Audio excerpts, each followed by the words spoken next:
CS greetings, CS goers. I'm Extremes, and this Hamson Devil to my right on this window, assuming he is on my right and I'm not absolutely confused, it's Profeci. How you doing, Prof?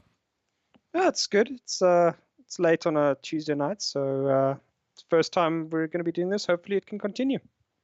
Yeah, it is actually relatively late, and it is a first time. Not a first time for being late, but a first time for in South Africa there being anything about CS:GO in the news podcast kind of format with two people. We're kind of thinking of this for you audience members as a show. Something that we'll do very regularly, probably weekly, depending on our schedules, just to kind of expand on our opinions on what's going on in the international CS scene and also in the local scene as well. Yeah, I think South Africa in particular lacks what do you call it? Media of this type. We do have a couple of guys that try it out for 1 or 2 weeks and then they get bored and go away and maybe come back 6 months later with a single episode and then just kind of quit entirely. So maybe we can keep this going. It certainly would be fun. I've done it before with a different podcast, and that one unfortunately didn't work out. So got high hopes for this one, though. Yeah, let's hope it works out. And speaking about working out, your camera didn't work out so well, so that's why he's sitting so very still. It's not that your eyes are deceiving you and that he's just an incredibly sedentary, sloth-like creature. He's actually that's just a still picture. You're getting a webcam Friday, mate. So Yeah, saying so. Take a lot should deliver it on Friday. Yeah, they're pretty good. But we'll do it with video for Prof next week. We just decided let's actually get this out rather than delaying it, because you can delay things for infinitely for it to be the best it can possibly be, or you could just get it out and put out your opinions and see what people say. So we don't even have the proper overlays or anything, but screw it, we're doing it. And the first thing we're going to talk about, Dreamhack Las Vegas is starting tomorrow. Yeah, it's going to be an interesting tournament. I mean, first big one, obviously, after the major. There's been some shenanigans online and some salty fanboys, as the new French super team didn't do quite as many people expected. But I think it's going to be an interesting one. Obviously, we didn't have the perfect field going into it, but it's still pretty solid looking at the teams available. Yeah, I think so. We're going to go into a bit more of an in-depth preview at the end of the video, because we'd like to actually go through the groups and give you our thoughts on that. But the event exists. It's there. Go look on HLTV.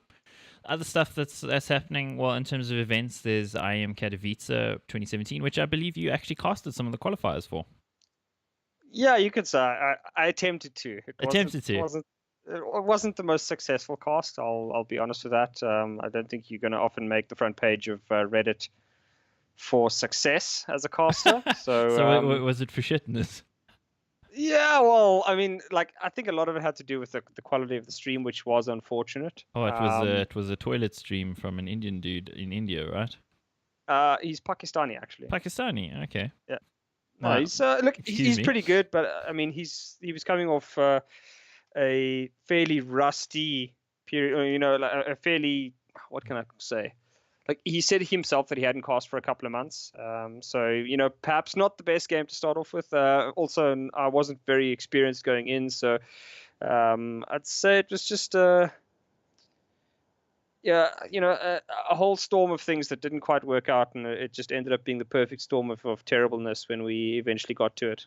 But at least 20,000 viewers. I mean, I also saw, you did Fnatic and Mouse Sports. That second map in particular, that moment where JW spins around on overpass and just directs. Who was it? Olaf that he directed, I think. No, it was Dennis. Dennis, yeah. The only reason JW could do that is because you had to whiff 25 shots to allow him to do it first. Yeah. Well, Dennis, the lesser of the two Dennises, of course. He's only got one N. Tells you the everything. One N and.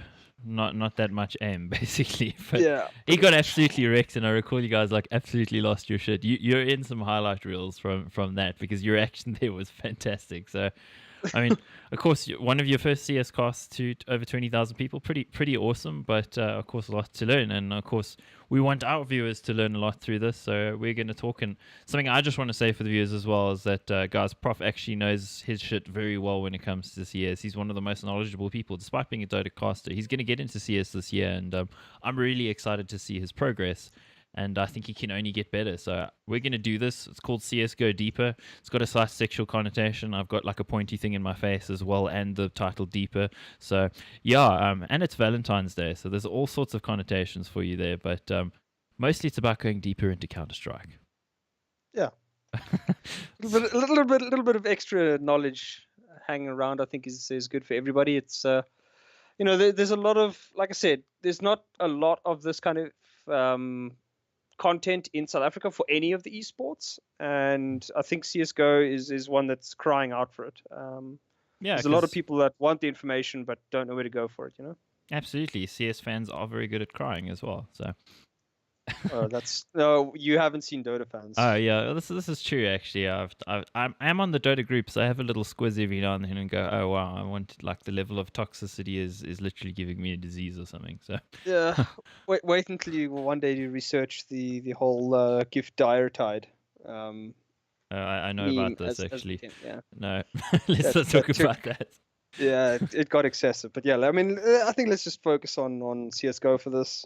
Well, it's going to be CS:GO. We might do other games in future, but as you say, CS:GO is the thing that's crying out for this. So, I mean, there's IEM Katowice groups that have been drawn, which is, I guess, good for IEM Katowice, but it's also good for our local viewers. I mean, we're always interested in what ESL are doing. This is the Intel Extreme Masters, and it's coming up in a little while as well. And of course, Virtus Pro are going to be the favorites in the red group. We've got the blue group as well. I mean, this is a very stacked tournament, I got to say. Yeah, I was just going to say that tournament looks beastly.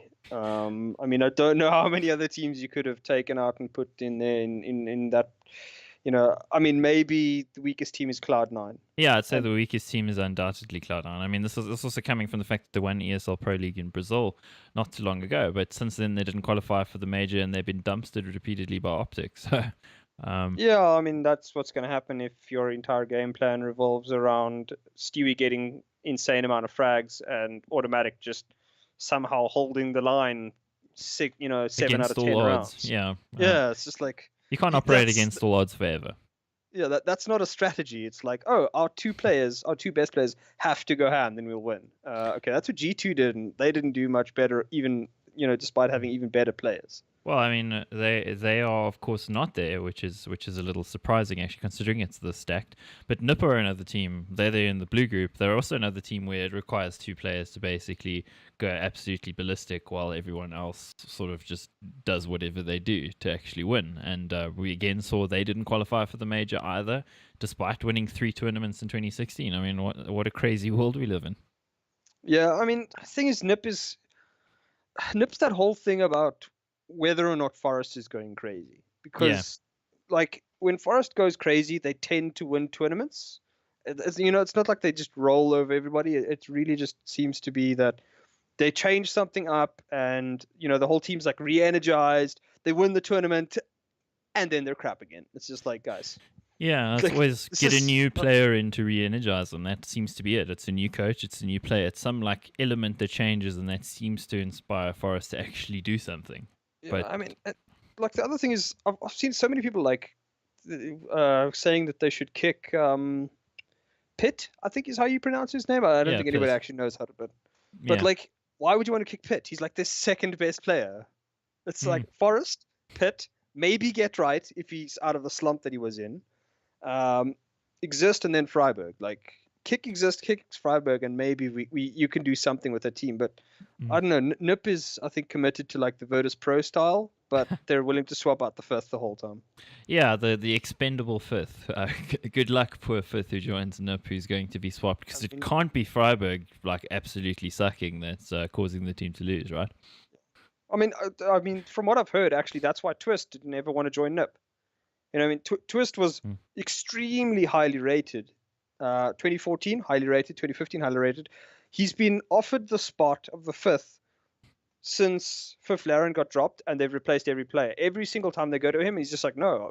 And when it eventually came out, I think it was recently, it was the rumors were heard that he's just like, I'm not being the fifth, because if something goes wrong, I'm the guy on the chopping block. You're the scapegoat, yeah. Yeah, it's like, it doesn't matter who's getting wrecked. Like, if we lose, my ass is on the line.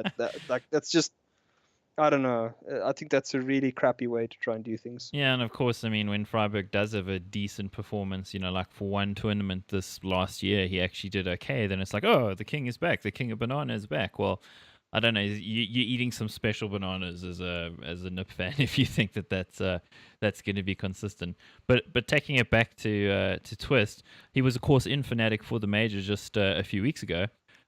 One of the best performing players, and is now not in the lineup anymore because we've gone back to early 2016 lineup of Fnatic there in the blue group here at Katowice. Yeah, that's an interesting team. Like, there's a lot of people that are hyped on it. I know Thorin is one of them that like thinks that they could do quite a bit of work. I don't know. Like, I just am not 100% certain about that team. Like, sure, the few online games that we've seen of them, they've looked good, but I don't know. But it is a skill based approach that they take. So I mean, it's just about taking aim duels and taking risks and playing based off feeling and minimal communication and hoping for the best. And often it works for them because they're just so incredibly skilled. But at the same time, that's not going to work against everybody, and we saw it. I mean, they didn't win majors with that lineup despite winning 6 tournaments in a row between the end of 2015 and the beginning of, Yeah. of I mean, 2016. admittedly, the reason why they didn't win is we'll never know about what kind of damage Olaf going down with that injury. Oh yeah, of course that's part of it as well. So, But I I mean, mean, like the thing is, they're going for the skill-based lineup, right? 100%. Like, it's not the most effective way. It's not the way I like watching CS. Skill-based lineups generally don't stay at the top for very long, but you're going with a skill-based lineup into Astralis, who are on a pretty sick tear. FaZe has just upgraded to some beastly level of firepower. SK's got upgraded on firepower, and G2 when they finally pitch up at LAN. It's I think in 3 months' time that they're first going to see a LAN environment. But I mean, Fnatic is taking a pretty big gamble, going into this like super strat heavy, or sorry, the super skill heavy era. yeah, what strats? There's no strats. It's just Yeah, well, I mean, yeah. the one thing that I will give Fnatic though is that the one plus that they have over every team is their team play. Absolutely, Like, it's the for all their unspoken skill, team play. It yeah, just happens with no communication. It's like telepathic. Have you actually yeah, watched any of their old VODs with where it's in Swedish and it has subtitles? Like how little they actually talk. yeah. It's incredible. Like It's I don't know. It's crazy to listen. Like, you just sit there and like, what are these guys saying to one another? Like, they just seem to understand. yeah, I I mean mean, it's like grunts Crimson and Olaf is stuff. the best. Like it's like they'll be the Crimson Olaf are the best. That old B side hold on Inferno, Yep. where like you'll see like Olaf just run off, and Crims is just sitting there holding it by himself, and you're like, this is not going to go well. And 3 guys walk in, all of a sudden Crims just drops 3, dies, and then Olaf's there, a couple like milliseconds later to kill 2 people, and not a single call is made. Oaks is just getting wrecked. It's like I don't understand. Yeah, it is just on another level. It's like an almost telepathic connection. Of course, I Am Katowice is between March the 1st and the 5th. So, I mean, it's very close. It's basically 2 weeks away or less than 2 weeks because, I mean, we're in a shorter month. A lot of these teams are, of course, going to be on display at Dreamhack Vegas, including Fnatic, which we'll talk about. The one last thing I just wanted to mention here about I Am Katowice, which we will do a full preview on before the event. It has the 3 Danish teams in it. It's got Heroic, North, and Astralis, and I'm actually excited to see how these teams all fare in this tournament because I mean, the sheer skill that seems to be in Denmark at the moment. It used to be Sweden with the sort of embarrassment of riches in terms of top level players, but right now, I mean, Denmark just have it going on. That North lineup, I think, is going to do damage with a guy like AZ back in that lineup, and I mean, Heroic Valde is of course a bit of a god, and that team definitely seems to be more than the sum of its parts. And of course, if they do manage to ever get Yugi in there, it might be even better. Yeah, I mean the thing is like they're buying Yugi off of what I think it's Tricked, and Tricked is not a terrible team either. It's just like how many teams is Denmark going to just like spew forth at the moment? Yeah, I mean, I casted Yep. Tricked actually in the ECS Development League last year, and I mean, Burning Red and I were pretty astounded at the level that was in their team. I mean, just again, you think, okay, 4th best Danish team, of course they're terrible, because I mean, Heroic are kind of like flirting with top 20 sort of thing, and then, Yeah. of course, Tricked is terrible. Nope, they're freaking great. I mean, Of course, they don't seem to be too happy to be a feeder team, Yeah, as it turns out. But we'll talk about that in a minute. But yeah, Katowice, lot going on there in terms of the storylines. We'll expand on it a little bit more. But we like to catch a few rabbit trails and give you guys some anecdotes. So I hope you're enjoying that. Of course, the other event is Star Ladder I League Star Series Season 3. Of course, Season 2 was didn't quite go the way for the Ukrainians as they would have hoped back in the day. Right now, it's just Astralis and Virtus Pro that are actually announced for the tournament. The actual LAN will be on April 4th to 9th, and there's going to be online and all of that. Question with this kind of thing is, I mean, in comparison to IM Katowice, Dreamhack, Las Vegas, and all those sort of ESL MTG events, you look at something like Star Ladder, and I mean, it's got great production value and everything, but who gives a shit? Yeah, it's unfortunate. I mean, we saw this in Dota back in the days that like you just get so many like massive tournaments that like the old guard of like Star Ladder and all the rest. I mean, Star Ladder themselves had to go and partner with iLeague to even get to this level of to like grow themselves. So I think Star Ladder will always have a spot. I don't think that we're going to just see Star Ladder disappear. It'll always be the traditional CIS type, like the CIS LAN, as it were. And I mean, the thing is, it's a definitely like a tier 2, tier 3 more type event. So you don't really get as stacked events. So you get to see the next level of play. So we'll see possibly like I wouldn't be surprised if we see someone like Gambit at Star Ladder. Although Gambit are taking a step up, of course, in level, but I see your meaning, absolutely. I mean, we might even see like a Vegas Squadron or somebody like that there. But I mean, of course, this is the kind of event that these guys need to go to. Yeah, the first two teams that are announced, I mean, they're the major finalists, Astralis and Virtus Pro, but I don't hold out a tremendous amount of hope that, the likes of G2 and SK and those sorts of guys are actually going to travel to the Ukraine for this. I think it's definitely going to be more the European and Eastern European teams.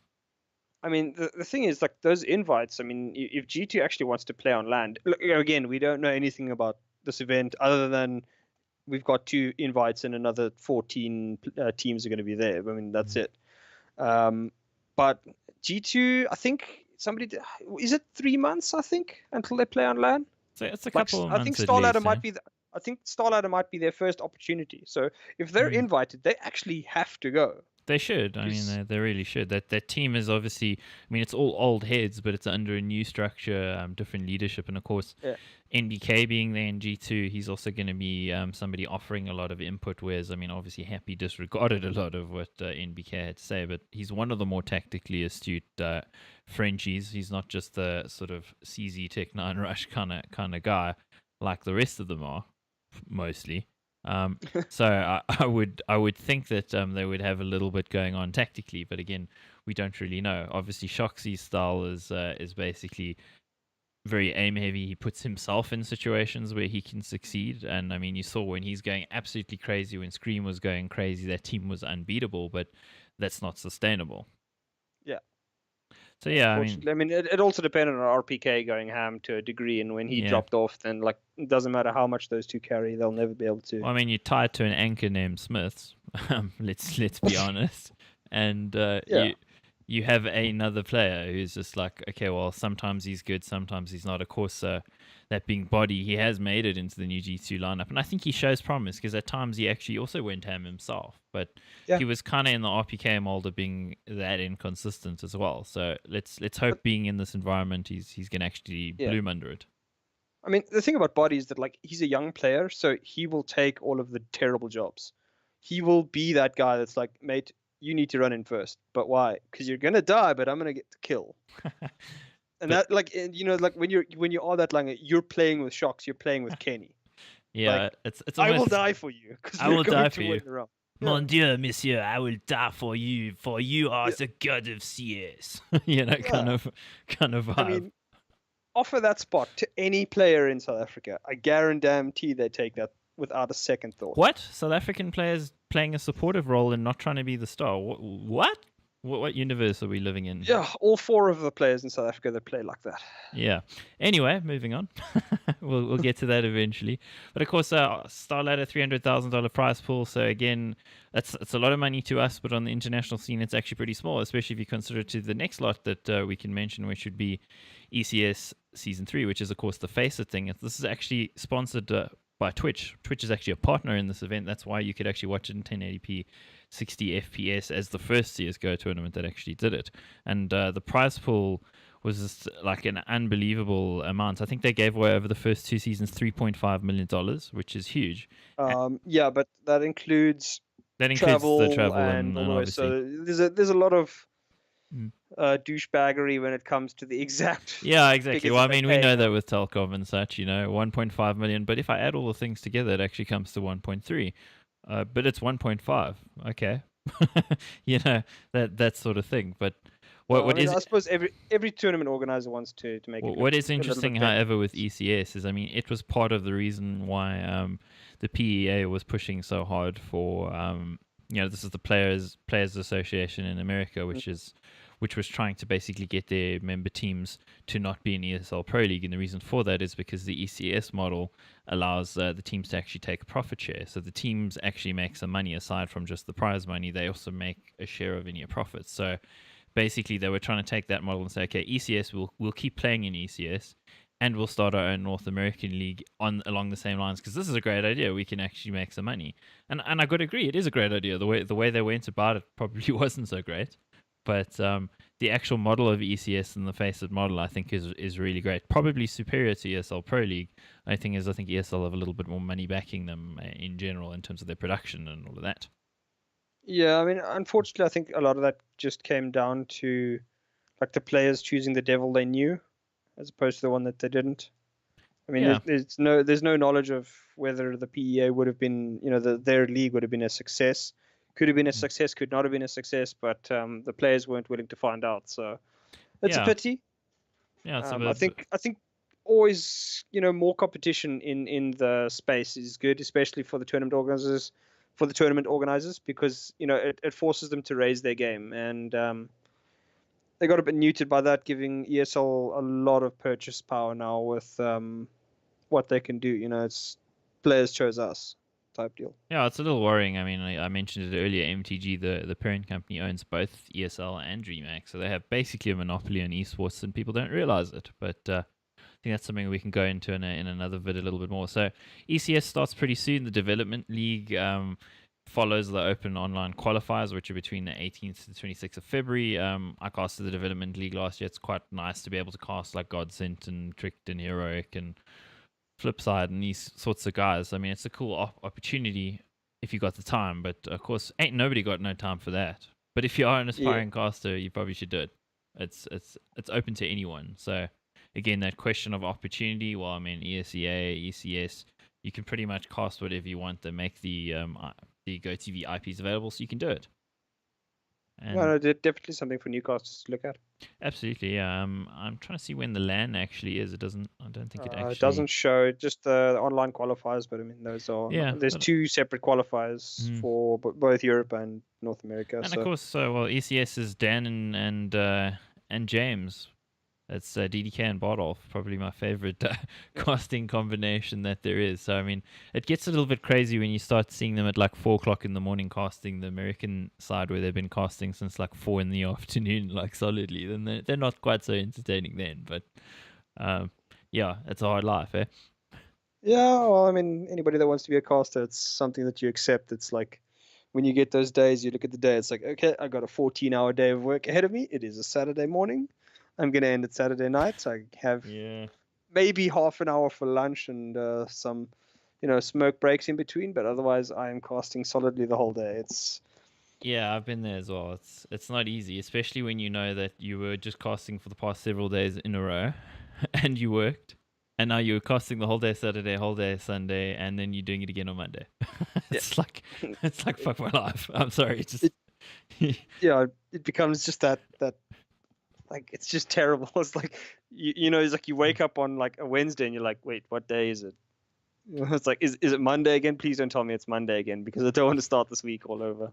Yeah, I mean, It's horrible. you enjoy the casting. It's just the toll that it takes on everything else is Yeah. it's a little Yeah, I mean, difficult to like deal with. the problem is it basically just becomes like one long cast. Like you forget individual things. Like you might remember highlights of, things Yeah. here and there, but in general, it becomes like it just like all meshes into like one long cast. I mean, obviously that kind of teaches you how to just deal with that level of stress and um, what is the word?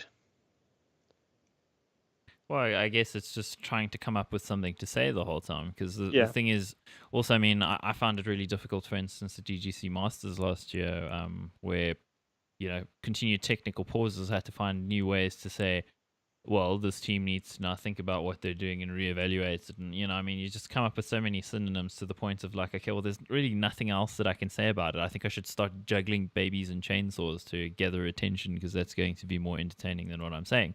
But, you know, it forces you to come up with something and to actually, expand your vocabulary and find something to talk about. Of course, the other issue with this is in esports, we don't get the preparation time that traditional sports have, where they spend an entire week preparing for just a couple of matches so they can really have all the tidbits like written out and prepared. I mean, I've actually seen it. They have it all charted out so they can say, okay, yeah. well, when this player is on camera, then they're going to talk about this particular points and whatever. We have to pull that out of our heads in esports because the preparation time when you're casting so many games and when you don't actually know what the games are going to be because you start in the group stage and you end up in knockouts and whatever. So to keep that all that information in you and actually do proper preparation, sorry, while you casting for a week solid or whatever, it's pretty difficult. Esports is hard, but it is ultimately rewarding. I mean, at the top level, I know it's getting easier. Obviously, when you can go Mm. into an IEM Katowice and these are the teams that we're going to be seeing type thing. So, I mean that level of prep is easier once you get to the top level. But to get there, you got to fight through the trenches and the mud and the muck and all the rest. So, you're gonna get some hair on your backside on the way to cast in the top because Here on your that's the kind of backside. work you got to do. You got to learn. Like, I mean, Yeah, yeah, those you 12-hour got to days take your teach licks. you a lot. Yeah. So Yeah, so I mean, there's international events. That's kind of some things that we can cover. Of course, something we mentioned very briefly is the little bit of controversy about Heroic and Tricked in their conflict over Yugi. Yugi's like a tier 2, tier 3, 19-year-old AWPer, young talent, possibly could be good. Who knows? The rumor was that it would be 150,000 euro transfer fee. Yes, and that's or what I was it heard. dollar? I don't know. Either No, I way, think they it's well, the exchange it's rate's a quite large close. sum of money. But no, I like how the owner of Tricked is now he's basically blocked Yugi from moving from his lineup to Heroic for a year. So they've signed him literally for 2019 or sorry 2018. I'm obviously living in the future Yeah. for 2018, but they're not going to allow him to play at all. So he's basically out of the lineup, doesn't get to practice, and he's saying, okay, well, it's this overinflated amount, 150,000 euro. It's not that much. It's overblown in the media. It's being, played up too much, and this is not realistic and whatever. As it turns out, what we're hearing is the actual number is how much? As far as I remember, it's 120. Oh, big difference. Massive difference. A whole 30,000. It's just like, I mean, look, from what I understand, Yugi is highly rated. For South African players, this is the equivalent of Sonic, from what I understand. Yugi is Like a basically rated. prodigy.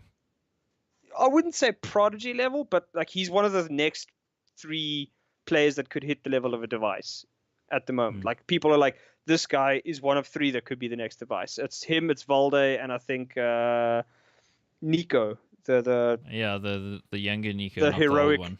yeah, the heroic Nico, because There's there's actually another been, Danish Nico as yeah, well. yeah, the It's like older Danish Nico. He was in what was it? Dignitas, Yeah, he and was then in he went Dignitas to actually. Yeah. MSL's teams, but he was like also primary AWP, and then eventually just got bad. But I mean, so Yugi is highly rated. I mean, he hasn't got really any sort of achievements or anything like that, and a lot of it is potential. But from what I understand, like his stats against level 2 teams, like he is just wrecking fools at the So I moment. mean, He has something like the second highest stats behind Zontares, which is saying something. yeah, I mean, Given Zentaris Zontares' is stats. like absolute hero in terms of stats, of course. I mean, his team Yeah. doesn't always work out. Of course, they usually dumps the bravado, but that's another story. But um, the amount that's involved here, just 2 years ago, the biggest, well, less than 2 years ago, 18 months ago, the biggest transfer ever in history was, fees was $150,000 from, it was Scream. Scream.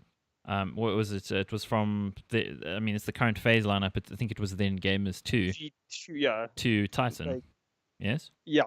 I mean, the difference was there is that when you're getting Scream, is that you're also getting a massive social media following. A huge fan base. Everybody wants to see what Scream's doing.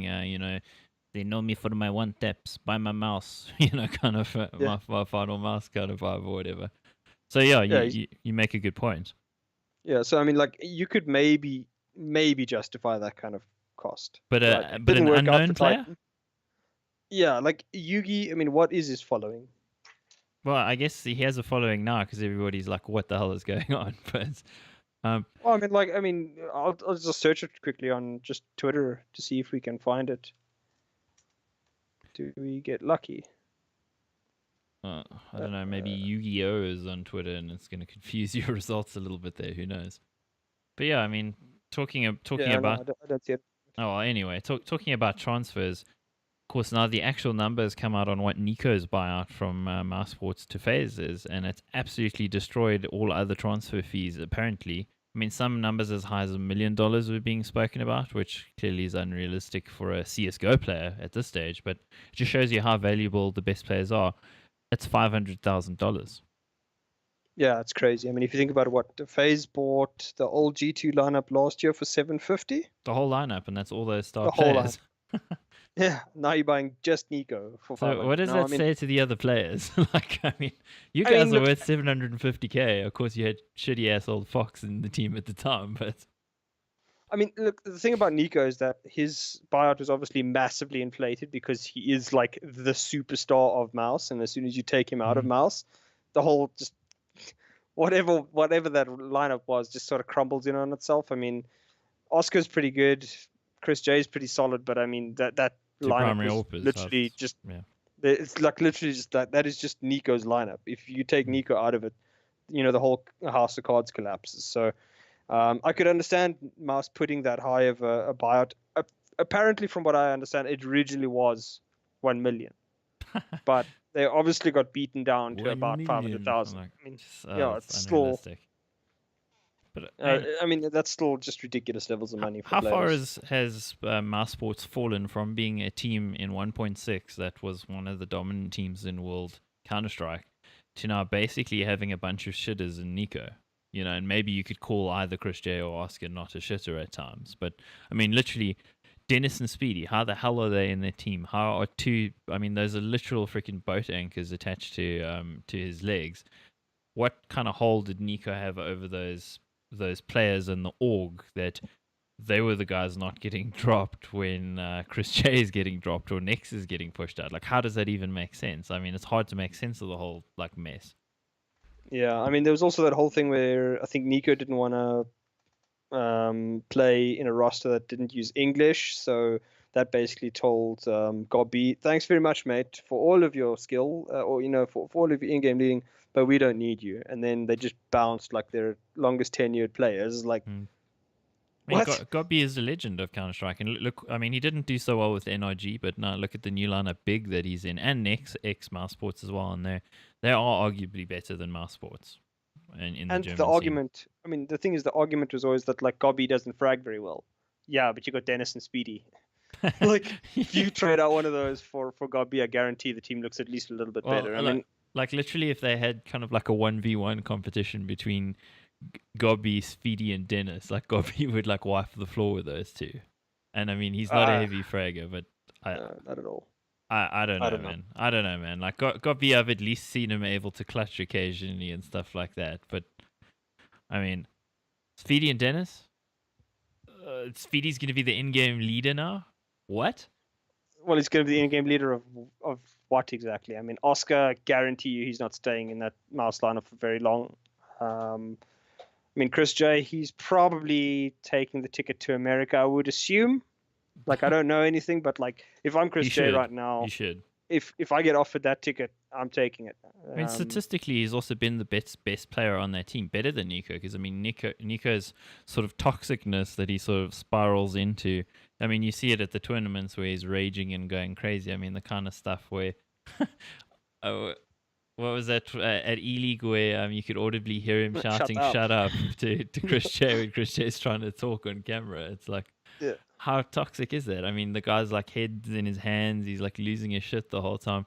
I saw a tweet from Dennis actually because I don't know why, but I follow Dennis on Twitter, and he's saying that he's looking forward to his last tournament with Nico and the team. That's this weekend at Dreamhack, and it's going to be a good time. And I just like looked at him like, not a fuck. sorry to say that, but I replied on there and said, hey dude, remember that when he's losing his shit on you on live television or on live on the stream. It's like, yeah, because I mean, as much as you like the guy and he's a good player and whatever, and Nico is undoubtedly one of the very best, the fact that he's losing his shit at you the whole time, number one, it's because you're not very good, so it's kind of justified, but it's just toxic. It's not a situation that's tenable, it's untenable.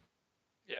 I mean, it's going to just, you can already see like Speedy can't deal with that level of problems. He's got like after every game, he's got like his head in his hands, feels like he's crying type thing. It's just like, dude, even if Nico's not raging at you, you're probably going to be ending up doing that. So I don't know. Like, I can understand the frustration that Nico goes through. That like he'll lose games that he's pretty much put on his back, taken to the very threshold of victory, and then the rest of his team just loses it. But I mean, like they say, at some point you got to put a lot of that on Nico. Like, you have enough sway with that org to get better players. Why haven't you? I think it might be a question of control. Like, I think because he's so much better than the other guys, he probably felt like he could control them and mold them, and they would follow him. Whereas I think if maybe they'd brought in some better players, like let's take the other Dennis, the Fnatic Dennis, when he was a free agent after leaving Gamers 2, FaZe, before he joined Fnatic. Was he a free agent? I thought he got bought out directly by. I don't know actually. Pretty certain he was bought directly. You're actually right. Sorry, I'm thinking of Michaelele. Sorry, Swedish as well, but not nearly as good. But even a Michaelele, I mean, he would have probably improved their team playing rifle. Say, just arguably, there are players that don't have orgs that are better than these guys. But if he'd brought them in, would they be as willing to, take him raging and carrying on like a crazy person at them? And I'd argue probably no. I don't think you can be paid enough money to be treated like that by one of your teammates. Yeah, I mean, like Simple would Uber carry you and do about 5 times worse. So there are certain players willing to deal with it. Obviously, most of them aren't. So, I mean, it is what it is. But Nico, I think, has to at least accept the buck for some of the faults that Mouse had, because he had the options to get better players. Absolutely, he could have told them. Yeah, no, I totally agree. I think he is culpable in a lot of ways, and everybody's saying, oh, free Nico. Well, Nico's free now. Mousesports is not left in a better situation after Nico either, so I doubt that he was good for them. But yeah, of course he's now in FaZe. I think FaZe look very exciting with Nico, but the question is if he carries on like that to a Rain or some. I definitely don't think you can talk to Rain like that. Very much doubt it. I mean I suppose it really is going to come down to whether he's willing to deal with Carrigan. Like, Carrigan will get you into the position where your team will be solid. Like, he's going to give you the base that your players can then work off.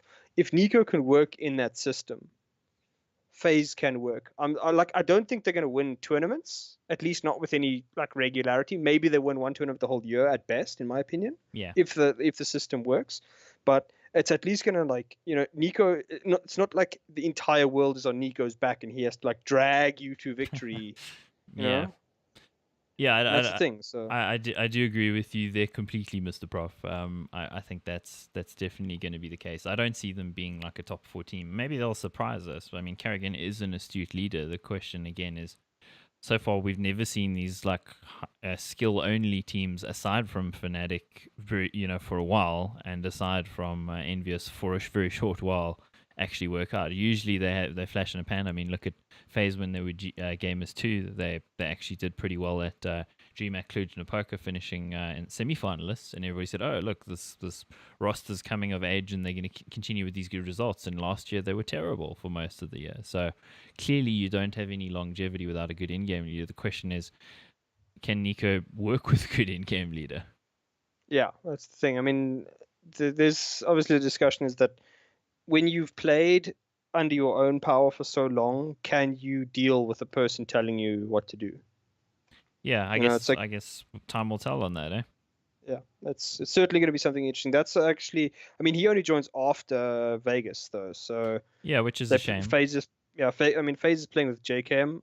I mean, JKM was what originally kicked because he didn't have the, or what was it? It was Keo that was originally kicked because he didn't have like the drive or whatever, and then when they brought Carrigan back in, Carrigan was like, "No, I don't want to use JKM because JKM was like flaky or something." And then they swapped out JKM for Keo, and all of a sudden, like the whole team's level just went up. So, I think Keo was hungry as well. Like he probably was demoralized on joining their team in the beginning after being, basically turfed for a lesser player in his old team in Envious. So I can see why, but he might feel a bit demoralized. But clearly he's back into it, and of course, at times Envious's success was sometimes when Keo was still playing entry, because of course the roles went all over the place in that team. But when he was playing entry, they were at their best. So let's see what sort of role he takes here, because of course, I mean, we have seen him playing entry a fair bit, but of course Rain also does that for FaZe. But Nico, I mean, famously for Mouse, he's gonna like creep through mid doors on Dust 2 with a Deagle on his own and hope to wreck the entire team. And if it works, it looks amazing, and if it does, the other 4 players don't know what to do. So who's actually going to enter in that team would be interesting too. But from what I understand, though, I think Keo's actually been moved to support of late. Yeah, that would make sense. The FaZe team. I mean, so looking at what he was doing at the major, yeah, like Nico, from what again, like it's just based on stuff I've read recently online and videos that I've watched. But it does sound as though Nico will be given an aggressive position. Either entry, second entry, something like that. And Keo's more than happy to be the guy that'll do the dirty work with Carrigan. I mean, they can both brag on their days, but I think they not as consistent as one would like in terms of just putting up the numbers. And if you're going to get Nico, I mean, you're buying the guy for 500,000. You might as well make use of the man's skills. Still sounds ludicrous to say it, but how clutch is their team? Their team basically is full of players that can close out 1v2s and 3v1s and that sort of thing. It really looks amazing on paper. We've got to see how it comes together, and of course we won't get to see that this very weekend. Just coming over to South African Counter-Strike, of course, there's DJL Masters going on. We've gotten to 3 games so far, so it's early days. Of course, nothing's being really casted, so we don't really know what's going on. Standings don't really mean a hell of a lot in that APG and XTC are at the top, and Flipside are right at the bottom, despite being one of the stronger teams most likely. So it's all a little bit topsy-turvy at the moment, and it's early days, and of course because we don't get to see it much, it's hard to say anything about it really, right? Yeah, I mean, we don't know a hell of a lot of anything. I mean, and the other thing that must always be said at this point is that how much of this is going to change when it hits LAN and the blue machine that is BVD starts arriving, because online you don't see them, so who knows what they're going to appear. I mean, they could arrive and be absolutely terrible because they haven't been playing in proper matches, but they could arrive and they could just demolish everybody, and that's the thing. So sure, we've heard that they did get beaten. I think it was by EN the other day. But I mean, again, again, too many questions, I think, at the moment with the amount of player swaps and how early it is in the season. Yeah, absolutely. I'd 100% agree. I mean, I'm probably going to keep doing some articles with Good Luck Have Fun on the season. I mean, there's storylines one can bring out, but talking in this format, you and I go and look at it and go, well, looking at the standings, we can't tell a lot after 3 games and not without seeing the actual games. I mean, there's some really artful screenshots on the match pages, but that's about the best I can say for it. They don't even make the GoTV demos available, so how can you? I mean, how did the teams even study each other? I recall 2 years ago asking for them in the team that I was in at the time, multiple times saying, please, please, please make this available so that we can study our opponents. And actually, I mean, you don't study your opponents to anti-strat them really, although, I mean, if you're that way inclined, you could, but then things could go really wrong for you if they don't do what you're expecting. You just look at them to see what their tendencies are, how do they react to certain kinds of pushes, and, that sort of thing tells you something. But DGL, you don't get GoTV demos, so you know what, teams, screw you. Your level could be higher, but just because it's hard to paste a few links, you don't get to be better. Yeah, it's unfortunate. I mean, I know that like in Dota as well, like our guys have to like pass their own stats to get any information. Now imagine going to sit through every single Masters game to pass the stats and get all of the information that you need. It's like, and I mean, Dota is much more complicated in terms of the stats that it needs than CS:GO. Yeah, And at the moment, I know of one guy doing that, and he does it all by hand. It's just like, dude, that is. It's just like the dedication to do that for no pay is just madness. And like that's the problem, is that how many teams in SA at the moment are willing to put in that kind of work? I mean, we've often heard it that like, that like it's difficult. Guys have school, guys have work, guys have X, Y, and Z. Like they can't afford to go full time. Dude, 3 years ago, nobody was full time. It was like literally Nip at the beginning that was full time, and everybody else had to suck it up and deal with it. And it's just like I'm tired of hearing that excuse that like we don't have the time to do it. Like if you guys spent, if players and teams just spent less time focusing on out aiming and out like just skilling opponents, and just worked a bit on strategy, I think teams would all of a sudden improve much more in less time. Absolutely. You are speaking my language, bro. I want to kiss you at the moment. That's just actually, I mean, it's Valentine's Day, so it's making me very excited because, I mean, I said this actually in the cast in ESEA on Sunday. The first cast of the year, basically. That I was thinking of doing a video about what strategy and tactics is versus what people in South Africa think it is. And I think you pretty much hit the nail on the head there. People need to focus more on strategy. Majority of South African teams don't even have a strategy. They think that site executes are a strategy, and they are not. They're a site execute. Throwing 3 smokes on Mirage is not a strategy on a site. It's what people do in matchmaking. Playing to your opponent's tendencies and building a overall game plan towards that, and saying, okay, well, we're going to do these certain things because we know that these guys are going to react in this way, and we're going to consistently do this to condition them to react this way, and then we're going to throw the rule book out and do some stuff that they're not expecting, and that's going to wreck them. That's having a strategy. But going in and saying, oh, we got a good spawn, we're going to rush out of ramp. Oh, this round we're all going mid. That's just an early round call where you're all deciding to do something, and eventually you're going to do a side execute. It's not an overall strategy, and it's not tactics. In South Africa, it's the old, we missed our shots excuse, and our strats didn't work. But it's actually you missed your shots and your site executes failed. It's yeah. I mean, like, look, it's not that skill heavy lineups can't work, and we've often seen. No, they can mention themselves like Envious G2 or the new G2. Like these lineups are going to be based on very very little type of executes being run. But like the thing is, they can do that because they are top 15 players in the world.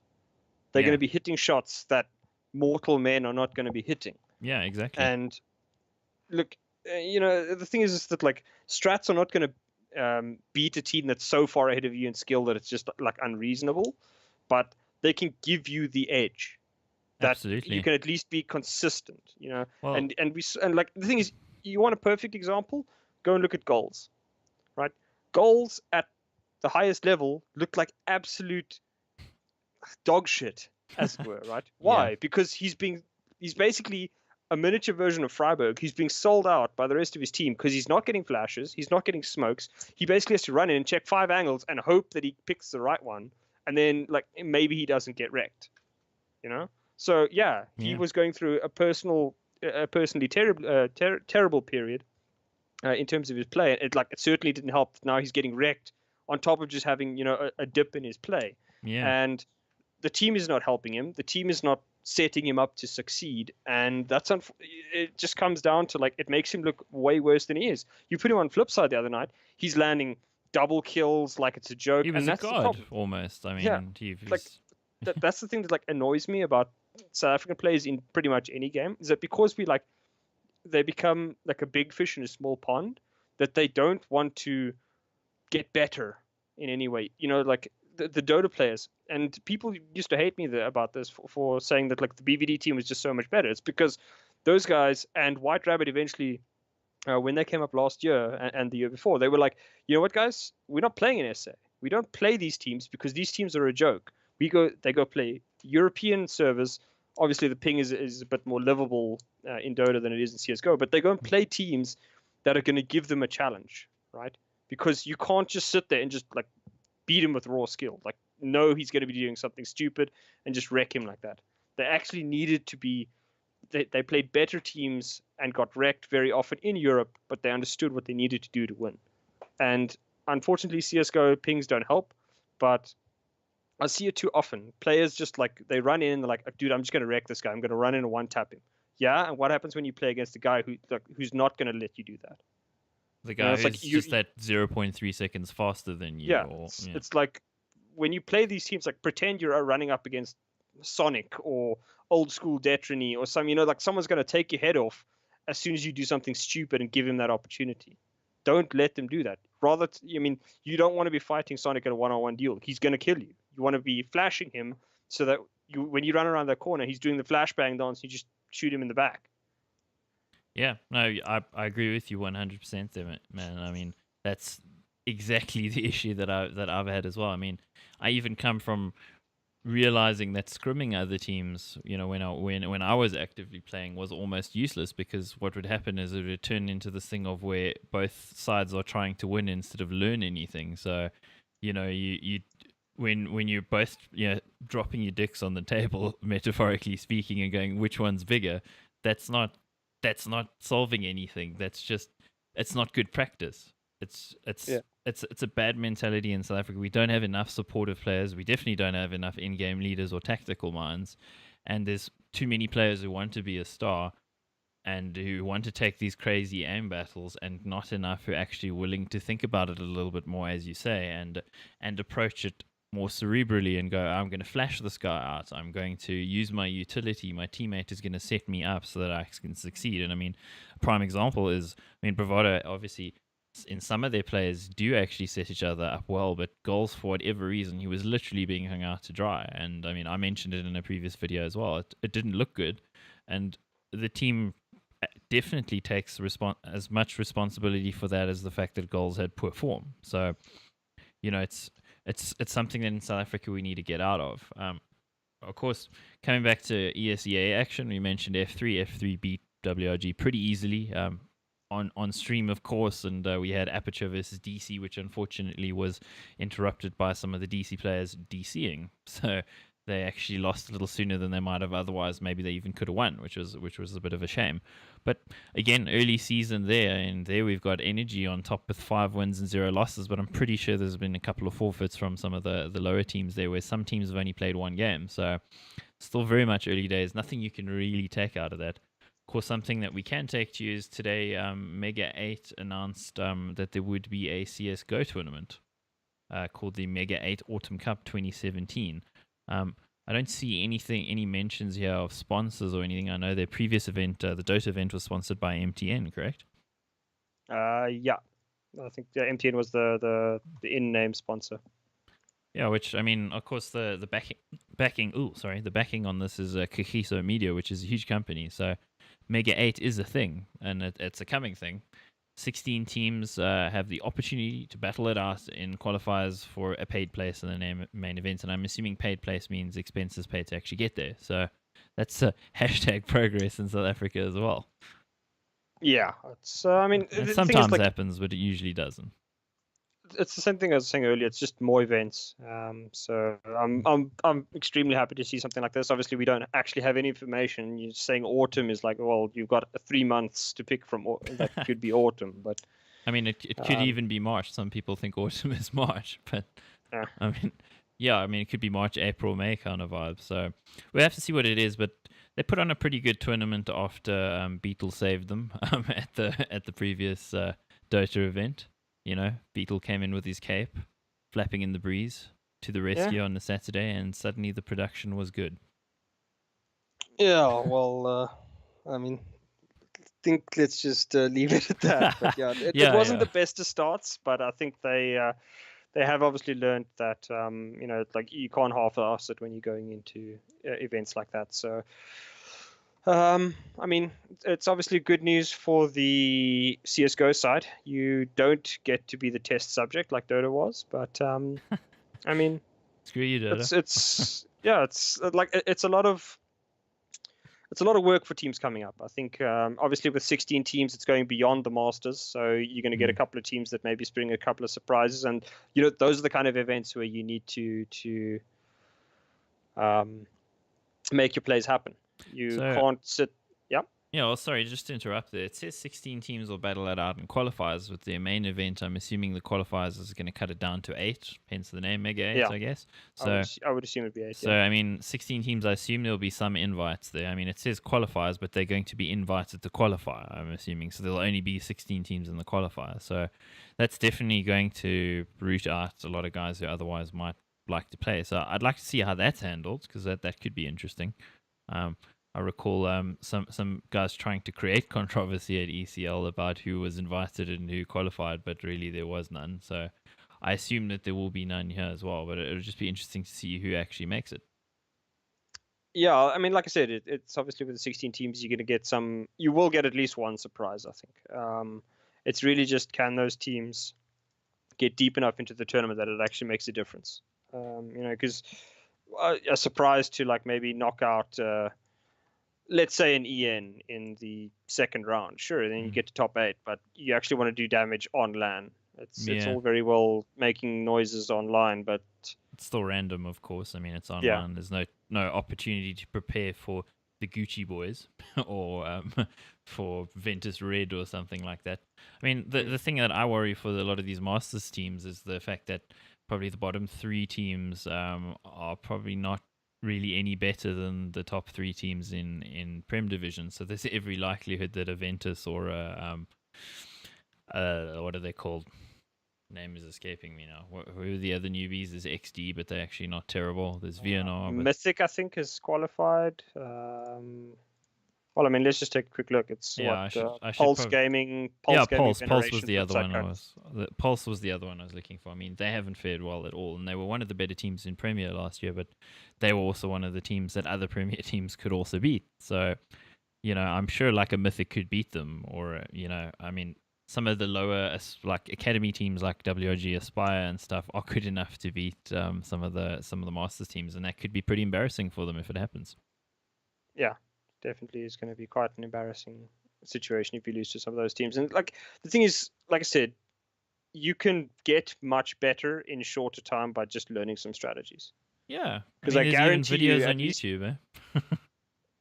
I mean, there was, where was it? I think it was on Reddit. There was a guy that posted, he was a ESEA main, or was he open? I forget now. It was like 3rd rank down. So essentially what we would call first division, right? And they were an American team, obviously. And what happens is one day they get contacted by Fallen. Fallen says, I remember the story. Yeah, Fallen says, look, guys, we need a practice partner. What we are going to be doing is we're going to be executing onto a site on Mirage. We just need you guys. All you guys are going to be doing is you guys are going to be playing CT. We're going to be playing 30 rounds. We're going to execute onto a site every single round for 30 rounds in a row. The only rule that there is that you turn off, obviously there's no demo, so that you can't see the strats, right? Yeah. And they just ran that, and they ran it. And that is the kind of thing that you need to be doing. It doesn't matter. You don't need to be playing the best teams in South Africa and, wrecking them online in a scrim. What you need to be doing is getting good practice and learning how to execute that strategy that you need. If you need to work out your defaults, that's where you work at your defaults. Those lower level teams are not going to be the ones that are going to be, getting super aggressive and all the rest. So you start working out your defaults there. Then you go up a rank and you learn, okay, how these guys are adapting to it. Then you go and practice an EN or a BVD, and you see how they react. And that's how you learn your strats. Sure, you can hide one or two, but you can't hide every single strat that you have and then think it's going to work when you need to pull it out at the drop of a hat and you've only practiced it twice. Absolutely have to. I mean, exactly what you're mentioning is the right way to practice. I recall with SSG, we would often with teams insist that, I mean, XTC we used to scrum with a lot. They were the guys we played all throughout the year, started in Open and got all the way to Prem and then to DGC. And I mean, they were even sitting behind us at DGC that year, so it just felt like we were with these guys the whole way. That's why I almost sort of feel sometimes like brothers in arms with these guys, because I mean, Zin and the guys we played for the entirety of 2015, and we got to the same sort of level as them. And I mean, when we scrimmed, we made sure it was 30 rounds, because the point is there's no point in doing it if it doesn't go the full distance. I mean, if they wreck us 16-5 on train because they're better on train, what do we learn in the 5 rounds that we got? We learn nothing. We need the game to go the full 30 rounds, so we plan a custom server, make sure that it actually goes the full distance. I mean, a few times we did obviously scrum them away. We didn't play 30 rounds, and especially on train, it was not always so nice. So, But as you say, that's the right way to practice. You've got to actually repeatedly do the same thing. I mean, what we would also internally do in terms of practice was, for instance, for an A site hold on Mirage, myself and my site partner Joe would sit in the site for a full 30 rounds on a map, and the other players and the reserves from the team, so sometimes 5 people, would just rush into A repeatedly and do smoke executes and just for 30 rounds. Sometimes we would do it for like repeatedly 4 or 5 maps, so that we can learn how to counter what they could possibly do. If they're going to A split, or they're going to go through lowers, or whatever they're going to do. That's the right way to practice. Just kind of jumping on retake servers and scrimming other teams the whole time and just sort of pugging it is not going to do it. But I think we are digressing. The video is getting pretty long, and I'm fine with that, because I mean, I watched Counterpoints earlier today, which is 3.5 hours, and I enjoyed every minute of it, because that's something I'm passionate about. It's CS:GO and the behind the scenes stuff that's going on. So, final thing that we need to get to here quickly, because we have digressed. And I enjoy these conversations, bro. We do this on TeamSpeak a lot. It's basically what we normally do is what we do now on camera. So, Dreamhack Las Vegas. Let's quickly look at the groups there. Guys, for next week, I'll probably switch to scenes so you can see what we're looking at. And of course, Prof will have a camera, but we just wanted to get the stuff out. Why not? So, I mean, we've got Group A with Astralis, North, Optic, and Complexity. Definitely Astralis and North are the guys who are going to progress. Optic in a situation right now where the in-game leader Stanislaw has gone to Liquid. What did they have with Hiko? And Hiko is like really off form for the last few months, so I don't see them progressing. I don't know about you.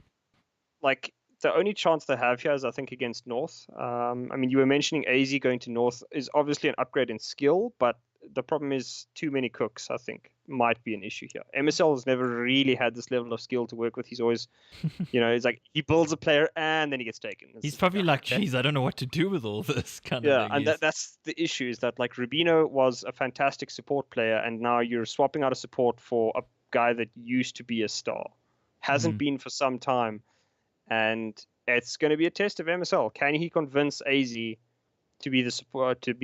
Because I don't see that happening to Cajun.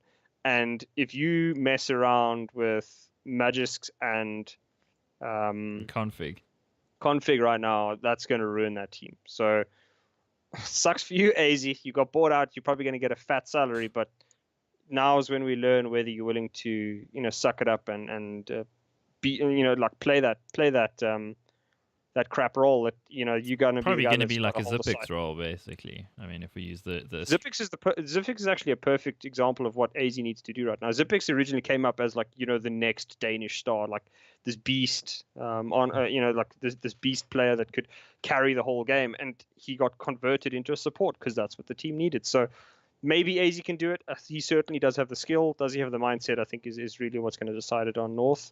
But yeah, I think Astralis and North most likely wants to get out.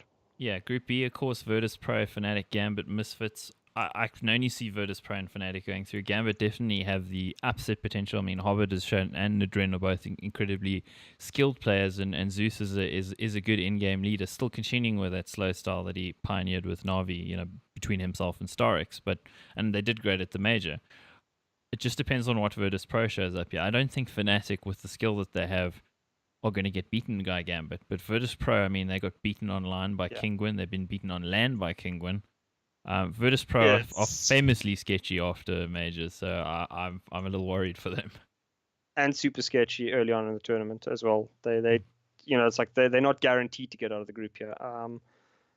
The Misfits, why are they even here? I don't understand. But yeah, I think Gambit has the best shot, and I think they would most likely take Virtus Pro spot. But I'm going Virtus Pro and Fnatic here. Cool. Well, yeah, I'll be the outlier and say Gambit over Virtus Pro. So we'll see what happens. I'll probably get wrecked. We'll see.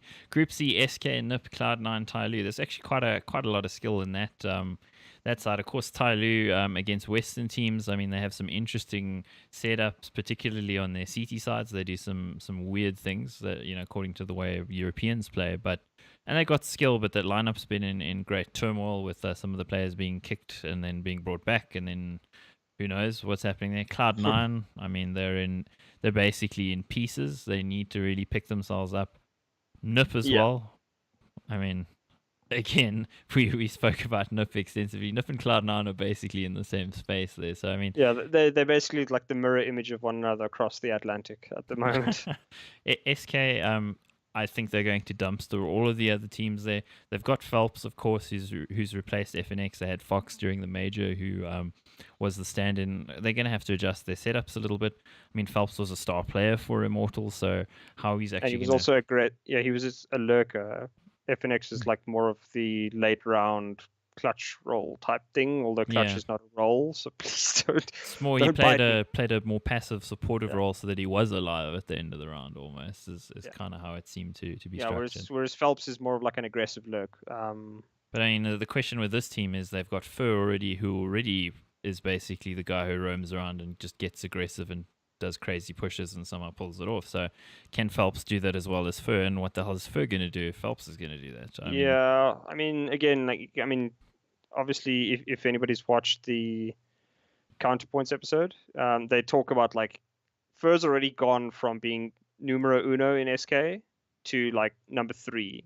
I don't see that man going to to the 4th position, as it were, as a support. That's not going to happen. Also, without Fur, I mean, they wouldn't have done as well as they did at the major, because he's actually the guy who got them over the line versus the teams that they were taking stick from. I mean, Coldzera, of course, performed as well as he always does, but Fur was the guy who actually did it for them.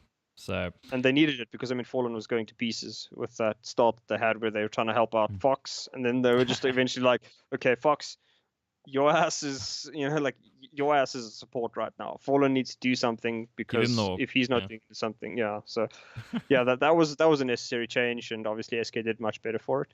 A lot's going to depend on Phelps. Can he adapt?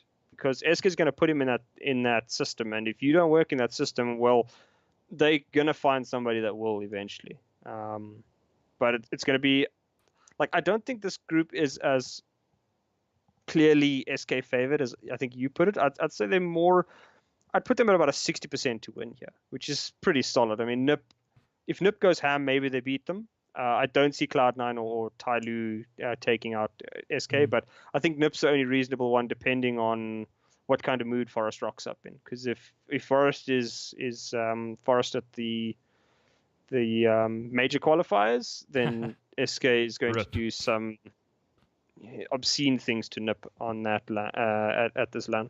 Yeah, it's going to be stuff that shouldn't be broadcast, but it will be because the broadcast license has been sold. So sorry, sorry, you being roasted and turned on us, but by SK potentially. I mean, SK is the team I'm most excited to see play, basically, because I just want to see how they actually make this work. I mean, Fallen is a genius in-game leader. He is the best in-game leader in the world, and possibly the best AWPer. So just seeing what that team can do with this change. I mean, they made Fox work, even though, I mean, he's not a great player, but they made it work. So we'll see how it goes. Of course, Group D, FaZe, Navi, Mousesports, Renegades. Renegades to get dumpstered, Mousesports to probably get dumpstered worse. Navi, one of their last chances to actually do well with this lineup before I think patience starts to run out, both of the players and the actual management, because I mean it's an all-star lineup and they keep failing. Yeah, and I mean, a lot of people have been saying like, oh, it's not that long. They've only played like 6 events. Yeah, they've been together 6 months and they've won one tournament, bombed out of three. That's not, you're not loading a team with that much skill and getting those results and being happy with it. Like the players themselves won't be happy, and I guarantee you that Simple is going to go off in the next couple of days if things don't go well in RV. And you know, who's the most important player on that team? Are they willing to keep Simple if he starts getting like that? Can they rein him in? Starks did a great work with Flamey, but Simple is a whole different kettle of fish there. So Yeah, you can't tame Simple. I just don't see it. Nobody's ever yeah, been able to do it. And I mean, he's calmer than he was, but he's still Simple. It's not going to yeah. happen. The Like other thing is, I think they're the team that's been the most wrecked by the Valve coaching rule because it was clear that letting the in-game leader, well, former in-game leader Zeus go to Gambit. Well, I mean, he didn't go to Gambit initially, but releasing him to actually bring in Simple, the intention was for Starix to call as he had been doing, and of course that was shut down right before the very first tournament. So I think the balance of the lineup has been off since the very beginning, despite the skill. yeah, it's I mean, Seized is just like he's just a dumpster at the moment. Like he's doing absolutely nothing. Guardian obviously hasn't been performing up to old history, and the final one is Edward. I mean, Edward's never been a star, so you're essentially relying on Flamey, who is notoriously He's um, sketchy. I mean, it's up and down like and he's godlike or sketchy. Like terrible. yeah, like he literally is just like a fireball. Like he's either going to burn you to a crisp or he's going to peter out to nothing. Simple's going to do work, but Simple's just like by the nature of Simple's type of play style, like he's either going to push and get 4 kills or he's going to do something silly and then just die. And you're like, okay, well now we're in a 5 versus 4, and like 3 of our players aren't as good as they used to be. So it's a difficult situation. I still think Navi comes out of this group, and I'm Absolutely. pretty certain FaZe gets out. I don't see Mouse Sports, even with Nico's last event going through. Renegades just too flaky. Like they have okay levels of skill, but I just don't see them being able to contest Navi or FaZe. Like those two teams are just going to blow them Yeah, out of the too water. much skill there for the Aussies. Looking at the tournament as a whole, are Astralis going to back up their ED major credentials and win this? Personally, I think there's a very good chance that they could, but I think their Danish counterparts north probably could have a lot to say about it. Also depends on what Virtus Pro we see at this tournament, how SK fare, and also I think it really depends on who Fnatic faces in the basically in the playoffs, because I mean Fnatic are definitely dangerous with the skill that's there. So I mean there's every possibility they could knock somebody like an Astralis or a North out. Yeah. For me personally, I think Astralis is the favorite going in. They haven't obviously changed anything, which is, you can't say that from any of the other teams. So I think given what we've seen from Astralis, we will, or I would back them to win this event. SK could obviously do damage, and I think Fnatic. I think the rest of the field is strong, but not enough to take out Astralis at the moment. Yeah, that's a fair assessment. I'm gonna go with Astralis and say SK as you say are the team that will do this the second best potentially. Of course they again might dash my hopes, but either way the Brazilian fans will So jump. long as Taco loses, I'm happy. Yeah, no, I don't know. You and I differ on Taco, but yeah. But anyway, I don't know.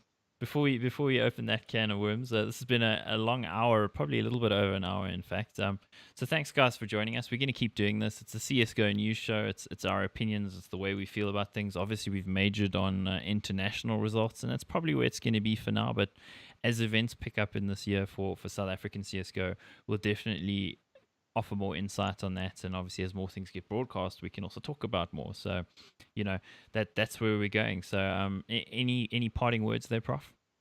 It's been fun.